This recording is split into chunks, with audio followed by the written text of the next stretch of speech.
In the wake of the Titans, we find the ruins of the past and the blueprints for a brand new future. Join us as we explore the legacies of greatness and the stories of those who dared to lead. Subscribe now and follow the path of the legends today. I stood in the middle of my sister's wedding reception, holding a glass of champagne I hadn't touched, and realized the man toasting across the room had just spent the last 2 years slowly draining every dollar I'd ever saved. I almost didn't come back for the wedding.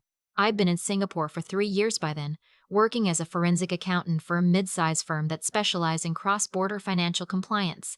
The work was good, the pay was better, and honestly, the distance felt healthy. My family back in Ohio had always been the kind that loved you loud and asked for things quietly. Alone here, a cosign there, small enough that you felt petty saying no, large enough that it added up if you weren't watching. I was watching, I just wasn't watching the right things. My sister. I'll call her by what she was to me then, which was the person I trusted most in the world, had called me 8 months before her wedding with what felt like a reasonable request. She and her fiancé were buying a house. Their credit wasn't perfect. Mine was spotless, the kind of credit score you build when you live abroad on a corporate salary and have nothing to spend money on except food and occasional weekend trips to Bali. She asked if she could be added to my savings account, just temporarily, so she could show the mortgage underwriter a combined asset statement. She wasn't going to touch anything. It was just paperwork. I said yes. I want to sit with that for a second, because it matters. I said yes, not because I was naive. I said yes because I had spent my entire adult life building a version of myself that was not our mother, not our father, not the person who says no to family, and then wonders why everyone at Christmas looks through them. I said yes because my sister had driven 4 hours to help me move out of my first apartment when I was 22. I said yes because she had sent me a care package in Singapore when I got sick with dengue fever, and the package had included the specific brand of saltine crackers I'd eaten as a kid. I said yes because trust isn't a spreadsheet. It's the accumulated weight of every small thing a person has ever done for you. She was on my account for 6 weeks before I noticed the first withdrawal. I almost dismissed it. $40. Then 80, then a transfer, internal, between my savings in a linked account I didn't recognize for $1,200. I flagged it the way I'd flag anything, opened a new spreadsheet, pulled 3 months of statements, started mapping the dates. That's when I stopped breathing. Over 22 months, someone with access to my account had moved a total of $287,400 out of my savings, not in one dramatic wire transfer. In 43 separate transactions, each one small enough to avoid triggering an automatic fraud alert, spread across irregular intervals, mostly on weekdays between 9 and 11 a.m. when I was in the middle of my workday and 8,000 miles away and not checking my phone. 43 transactions, 22 months, $287,400. I sat in my apartment in Singapore at 2 in the morning with my laptop screen throwing blue light across the walls, and I did not cry, I didn't scream. I opened another tab, pulled the account access logs, and confirmed what I already knew. Every single transaction had been authorized from a US IP address, from a device that had been added to the account 7 weeks after my sister became a joint holder. There was only one person with access. I did not call her. I want to be clear about that, because everyone always asks why victims call the family first, and the answer is that I am a forensic accountant who had just found 43 transactions I needed to understand before I said a single word out loud. I called my bank. I called my firm's legal counsel at 7 in the morning, Singapore time. I filed a fraud report, and then I booked a flight home for the following week, 2 days before my sister's wedding, and I told no one I was coming. I want to tell you what I felt on that flight, but the honest answer is that I felt nothing for most of it. I watched 2 movies I can't remember. I ate a meal that came on a tray. Somewhere over the Pacific I started making a list on my phone. Not of what I was going to say, but of what I still needed to document. Because that's the thing about doing this work for a living. Grief is a luxury you schedule for later. First you build your case. I landed in Columbus on a Thursday afternoon. My mother thought I was arriving Saturday. My sister thought I was arriving Saturday. Her fiancé. I'd met him twice, both times at family dinners, where he'd talked mostly about real estate investment and how he'd gotten in early on a self-storage development outside Dayton. He didn't know when I was arriving, because why would he? I checked into a hotel downtown instead of staying at my parents' house. I rented a car. I spent Thursday evening in the hotel meeting room with my laptop and a printed timeline and a phone call with the fraud investigator my bank had assigned to the case. By Friday morning, we had enough. The wedding was Saturday at 4 o'clock at a venue outside the city. One of those converted barn spaces with string lights and a catering package and a photo booth in the corner. I got dressed at the hotel. I wore a green dress I'd bought in Singapore. I drove out alone and sat in the parking lot for 11 minutes before I went inside. My mother saw me first. She was standing near the entrance talking to one of my aunts, and when she spotted me, she made a sound like she'd been startled by something pleasant, and she crossed the room and hugged me and said she was so glad I'd made it early. She smelled like the perfume she'd worn my entire life. I hugged her back. I told her I wouldn't miss it for anything. My sister came over a few minutes later, already in her dress, holding a small bouquet she was testing for the ceremony. She looked beautiful.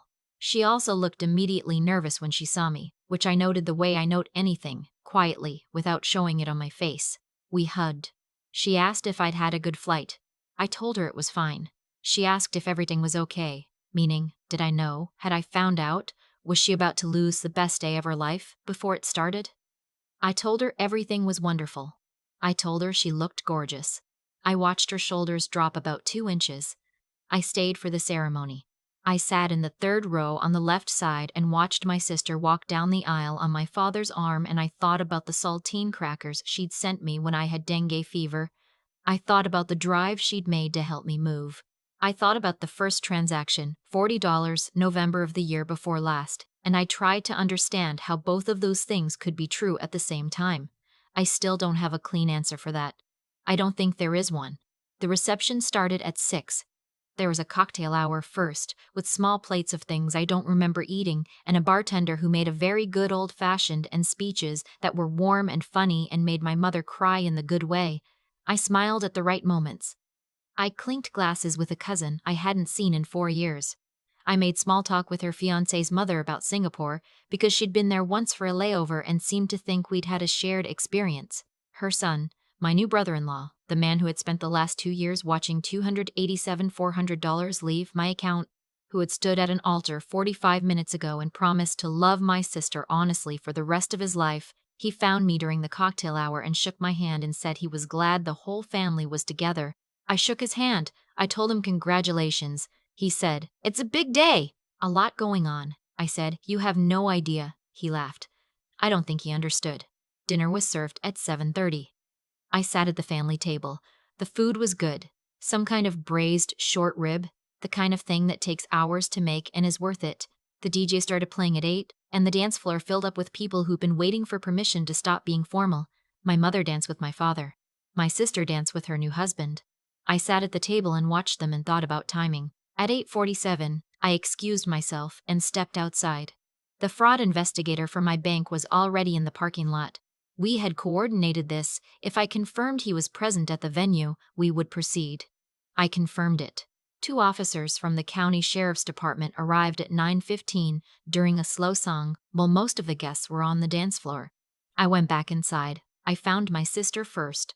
I asked her to come outside with me for a second because I needed to tell her something. She looked at my face, and I think she knew not everything, but enough, because she went very still in the way people go still when they are bracing for something. Outside, under the string lights on the covered patio, with the music still thumping from inside and the smell of grass and late summer in the air, I told her what I knew. I told her the amount. I told her the amount to Rover transactions. I told her I had the account logs, the IP records, the device history, and 43 individual confirmations of unauthorized access. She started to say it wasn't what I thought. I said, "I'm a forensic accountant. It is exactly what I think." She started to cry. The real kind, not the performative kind. I've seen both, in my work and in my life, and this was the real kind, which was the only thing about that conversation that actually broke my heart. She said she hadn't known how bad it had gotten. She said her husband had started it just once, just a small amount, for a deposit on the venue, and they were going to pay it back, and then they didn't, and then he did it again, and she had found out 6 months in, and he had convinced her they would fix it before I ever noticed. That I'd never need the money, that I was making 6 figures in Singapore and I wouldn't miss it. I held up my hand. I said, "Did you tell him to stop?" She didn't answer. Which was its own answer. Inside, the sheriff's deputies had found her husband. I know this because I could hear, through the venue door, the music cutting out. The sound of a slow song crowd suddenly going quiet. Then voices, confused, then alarmed, and then the particular acoustic texture of a large group of people realizing something has gone wrong. My sister looked at the door. I said, "He's being arrested. There's a warrant," she said. "On my wedding night." I said, "You had 22 months to tell me." She sat down on a wooden bench near the patio railing. She put her face in her hands. I stood there in my green dress and my Singapore shoes, and I did not put my arm around her, which was the hardest thing I did that entire year. My mother came outside 4 minutes later. She'd clearly been crying. She looked at me and she looked at my sister and she said in the voice she used when she'd already decided who was at fault, "How could you do this at her wedding?" Not a question. A verdict, I said. "Mom, he stole $287,000 from my savings account." She said, "You don't know the whole story." I said, "I have 43 transaction records, an IP log, a device authentication history, and a signed statement from a bank fraud investigator. I know more of the story than anyone." She said, "Family doesn't do this to each other." I said, "I know, they don't." That was the last thing I said to her that night. My father found me in the parking lot 30 minutes later, while the venue was slowly emptying and the guests were standing in small groups doing the thing people do when an event ends catastrophically, half of them pretending not to know what happened, half of them on their phones. My father is not an expressive man. He stood next to me by my rental car and looked at the venue for a while. Then he said, "How much did they take?" I told him. He was quiet for a moment. Then he said, "That's not nothing." I said, "No." He said, "Did you try to handle it privately first?" I said, "I called my bank, my legal counsel, and a fraud investigator. That's handling it." "That's just not what you mean by handling it." He didn't say anything else. Eventually, he went back inside. I drove back to the hotel. I want to tell you there was some moment of catharsis that night. Some feeling of rightness, of scales balancing, of the universe clicking into alignment. There wasn't. There was a hotel room with a king bed I'd overpaid for, and a minibar I didn't touch, and a very long shower during which I stood under the water and thought about the 43 transactions in sequence, the way I always do when a case closes, walking back through the evidence like checking your work after an exam. The criminal case took 14 months to resolve. My brother-in-law, and he was still my brother-in-law, technically, because my sister didn't file for divorce until 4 months after the arrest, which is a whole other story, pleaded guilty to 2 counts of unauthorized access to financial accounts and 1 count of wire fraud. He was sentenced to 18 months with the possibility of early release and ordered to make restitution. The restitution is the part people always ask about, so I'll answer it clearly. He doesn't have $287,400. He had maybe $60,000 in accessible assets when the case concluded, which were liquidated and transferred to me. The rest is a repayment order attached to his wages for the next 11 years, assuming he stays employed, which is not guaranteed given that he now has a federal fraud conviction on his record. My sister was not charged. The prosecutor's office reviewed the evidence and determines she had not directly authorized the transactions, though she had known about them for 16 months and had taken no action. Whether that constitutes a crime is apparently a complicated legal question. Whether it constitutes something else is not complicated to me at all. My mother called me twice during the 14 months the case was pending. Both times she told me I had destroyed my sister's life. Both times I told her I had not taken any money from anyone's account. The calls ended the same way both times, which was her hanging up. My father emailed me once, a short email that said he thought I had been right to pursue legal action but wished I had chosen a different day. I wrote back and said I wished I hadn't been in a position where there was a day to choose at all. He didn't respond, but he also didn't stop emailing. We have a functional, if careful, relationship now. My sister and I have spoken twice since the sentencing. Once on the phone, 6 months after the trial ended, when she called to tell me she was filing for divorce, and I think partly to see if the divorce would change anything between us. I told her I was glad she was making that decision. I did not tell her it changed anything. The second time was at our cousin's birthday dinner last spring, where we sat at opposite ends of a table and managed to be in the same room for 4 hours without it becoming a scene. Progress, maybe. Or just practice. I moved back to the States 8 months ago. I'm in Chicago now, different firm, same work. I still do forensic accounting. I still build timelines. I still open a new spreadsheet when something doesn't add up, because that's the only thing I'd ever known how to do when the world stops making sense. Find the transaction, trace it back to the source, document what actually happened instead of what someone wants you to believe happened. The money is mostly gone. I recovered about a third of it, with the restitution payments coming in on an irregular schedule that I track in a separate file I try not to look at more than once a month. The savings account I'd spent a decade building is not what it was, and it will take me years to rebuild it, and some of what I lost I will never get back. But here's what I want you to understand, if you've made it this far. The worst part was never the money.